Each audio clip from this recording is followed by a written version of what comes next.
పోలవరం అలాగే నల్లమల సాగర్ పై ఇవాళ సుప్రీంకోర్టు విచారణ ఉండబోతోంది. బలమైన వాదనలు వినిపిస్తామంటున్నారు ఏపీ మంత్రి నిమ్మల. అన్ని అనుమతులు వచ్చాకే కడతామంటూ క్లారిటీ ఇస్తున్నారు. నల్లమల సాగర్ లింక్ ప్రాజెక్టును వ్యతిరేకిస్తోంది తెలంగాణ. నల్లమల సాగర్ కు వ్యతిరేకంగా సుప్రీంలో తెలంగాణ పిటిషన్ వేసింది. ఏపీ చర్యలను అడ్డుకోవాలని కోరింది తెలంగాణ ప్రభుత్వం.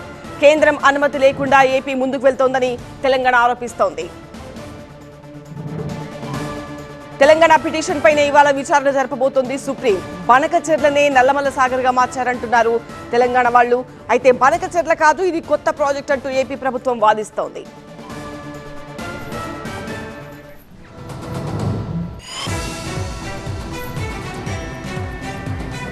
పోలవరం నల్లమల సాగర్ పై ఇవాళ సుప్రీంకోర్టు విచారణ జరగబోతోంది. బలమైన వాదనలు వినిపిస్తామంటున్నారు ఏపీ మంత్రి నిమ్మల. అన్ని అనుమతులు వచ్చాకే కడతామంటూ క్లారిటీ ఇస్తున్నారు. నల్లమల సాగర్ లింక్ ప్రాజెక్టును వ్యతిరేకిస్తోంది తెలంగాణ. నల్లమల సాగర్ కు వ్యతిరేకంగా సుప్రీంలో తెలంగాణ పిటిషన్ వేసింది. ఏపీ చర్యలను అడ్డుకోవాలని కోరింది తెలంగాణ ప్రభుత్వం. కేంద్రం అనుమతి లేకుండా ఏపీ ముందుకెళ్తోందని తెలంగాణ ఆరోపిస్తోంది.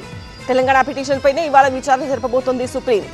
బనకచెర్లనే నల్లమల సాగర్ గా మార్చారంటోంది తెలంగాణ. బనకచెర్ల కాదు, ఇది కొత్త ప్రాజెక్ట్ అంటూ ఏపీ ప్రభుత్వం వాదిస్తోంది.